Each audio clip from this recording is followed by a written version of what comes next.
So today I had my first flat on a ride. I was like 10 miles in to like a 75-minute ride, and I stopped. I was like in a back country road, really deep in, and I didn't think it was like completely flat, like the tube was flat. I thought maybe it just needed pumped up, so I pumped it up, and it got me through like the entire ride almost. And then the last mile, it just went completely flat. I mean, you can see like the tube is completely deflated. Now this is why I'm super grateful for the guys at Blur Cycles in Round Rock, because when I bought the bike, they hooked me up with a tire repair kit, and they gave me a lesson on how to repair a tire if I had to. And like, little did I know, the first long ride I was gonna do, I was gonna have to do it. So they taught me how to take the tire off, pull the tube out, replace the tube, pull the tire off the chain, stuff like that. So it was a good test. Like, if I didn't know how to change out the tire or pull the tire off and repair it, I would have been screwed. Like 10 miles deep, farms, ranches, country, no one out there with me. Like, I saw a bunch of deer on the ride this morning, but we're good. It was a good test.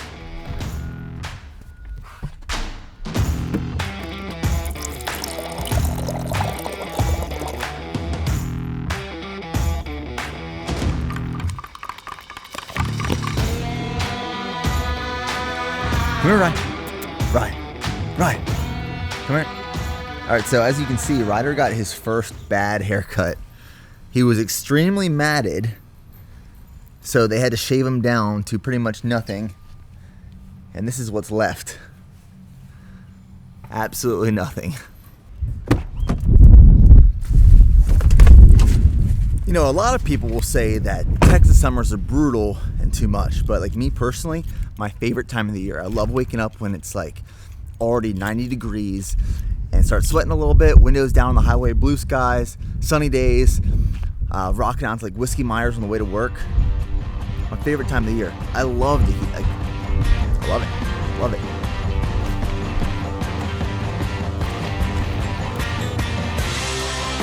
Came from the country, master the bare knuckle fighter. Yeah, I'm an American.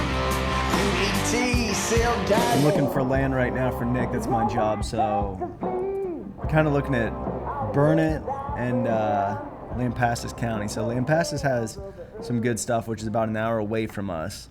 And we found this huge ranch that used to be owned by the same person. It was like 1,500 acres or 1,400 acres. Now they're splitting them up. So we're gonna go try to check out some tracks up there. You guys know that we've been talking about for a while now that we've wanted, we are going to get property. We want to get property down here. What was this? Those 27 acres? There's a bunch of different ones. It can go anywhere from 18 to 50 acre plots. You can, the plots we found are cheaper. And the cool thing about Texas is there's the Texas Veteran Land Board Association. So essentially, if you're a military veteran, you can get up to like $150,000 loan for land at a low percentage interest rate, and it's just with Texas. So if you push, like, it's more like northwest is what we're looking, like an hour from us here, you can get like almost 30 acres for less than $150,000, which is crazy. Plus, this would be a good one to check out because sometimes when we have to travel an hour, we only get to see one plot of land, and then it's kind of just like if it doesn't turn out well, we're like, oh, we waste our time. Now this one, if we're taking an hour trip out there, at least we can check out at least 6, even all the tracts of land. So we're gonna make it worth our time. I just realized you guys probably saw this in that clip, but it's a blood blister from yesterday's workout, the Linda workout that I showed in my past video. That's probably from like the cleans. Look at that thing. That's pretty.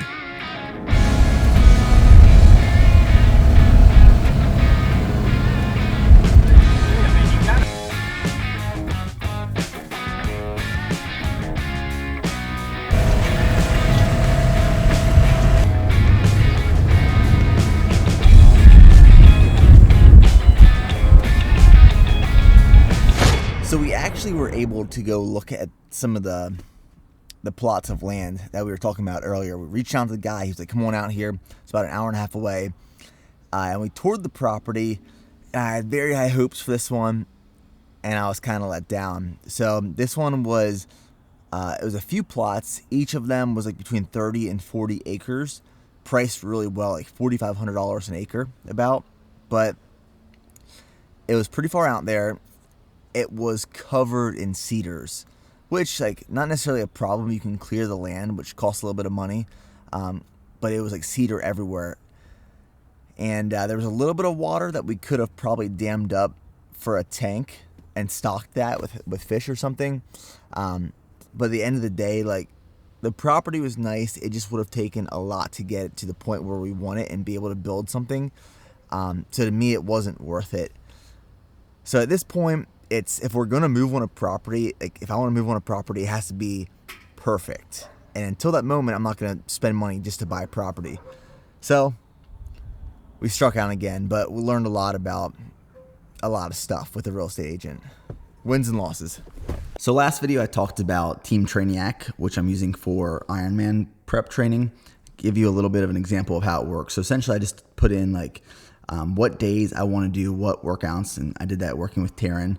And then based off of me doing an Ironman in November, it gives you a workout based off of your event, time frame, and days you want to train what. So like tomorrow, for example, 75-minute endurance run in zone 2, and then Friday technique swim, Saturday endurance bike with a run, so it's a brick, and it just breaks down every day. Like next Monday, 20-minute intense run with strength training. So this is what I'm doing and using for Ironman prep training.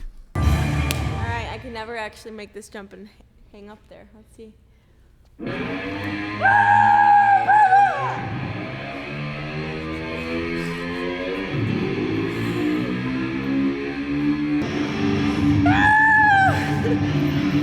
All right, so to wrap up tonight, we are doing a back focus workout, all supersets. So we're starting off, first superset is 10 total sets, and it's 10 pull-ups, 10 Pendlay rows using 135.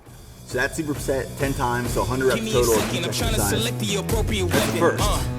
Watch you stepping, them snakes all around, you know they connected.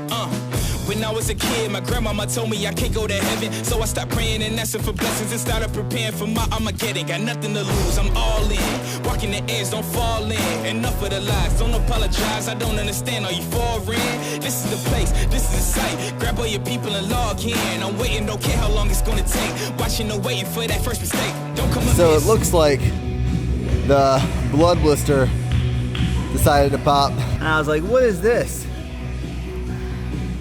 Yep, that's it. All right, so superset number 2 is 4 sets total. And the first thing is a single arm dumbbell row. So you're gonna do both arms 12 times. And then you're gonna do a close grip, like almost like a lat pull down, but a close grip I'll show you. But it's gonna be that superset.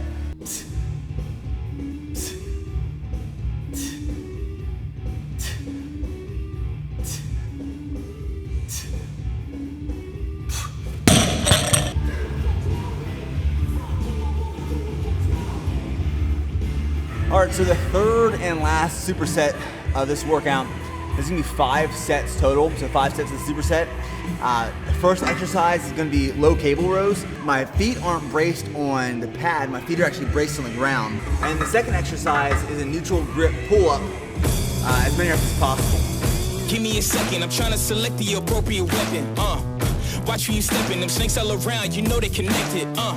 When I was a kid, my grandmama told me I can't go to heaven, so I stopped praying and asking for blessings and started preparing for my Armageddon. Got nothing to lose, I'm all in. Walking the edge, don't fall in. Enough of the lies, don't apologize. I don't understand, are you foreign? This is the place, this is the site. Grab all your people and log in. I'm waiting, don't care how long it's gonna take. Watching and waiting for that first mistake. Don't come up missing, don't get it twisted. I'm not Rihanna, but boy, you a gunner, you right on my hit list. Keeping my distance, just checking the listings. I'm always aware of your current position. I just hold out to the perfect condition. Coming alive. Well, it is almost July, which means the humidity is absolutely insane. But this morning, finished up my run, 75 minutes, and I chose this route. outside. I probably ran like 2 miles from my house and found this old neighborhood, which ended up just being hill and hill and hill, but it was a really good scenic route. The thing though is, after last marathon season, I didn't really keep up with longer distance running. A lot of it was just like Metcons and short distance things, mile 2 there. So that was in February. With that being said, longer distance will take a little bit of time to readjust and get used to. But like, endurance comes easy. The more you add, the more volume add, and the more frequently you do it, endurance training for me comes back really, really fast. But today's run was kind of tough. So eventually I'll do a video just dedicated to my nutrition for this Ironman. But right now I'm consuming about 100 grams of carbs a day, maybe even a little less, but there's a reason for it. Carbs are pretty much right around work ounce. So English muffin with Kerrygold butter, sludge. So 2 scoops of milk and cookies protein with some milk, just mix it up, makes this like pudding like consistency. And then strong greens. If you're still sleeping on this product, I'm telling you, this will change the way you feel. Digestion, immune support, overall health, energy, our best selling product by far.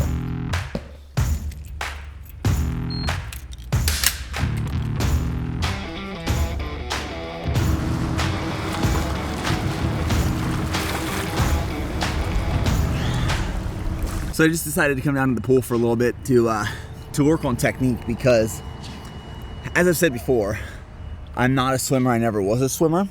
So there's a lot of things I need to learn to be more efficient at the swim. Like, one of the small little things that I wasn't doing right was I would come out of the water, take my breath, hold my breath while I was underwater, and then when I go to take another breath, I'd have to exhale, inhale. Like, a simple thing like that now that I'm working on, where it's like I take my breath underwater, blow out, and then when I come back up for more air, I'm not exhaling and inhaling, I'm just inhaling. Small little things I'm trying to improve on and work on, because my technique has to be there.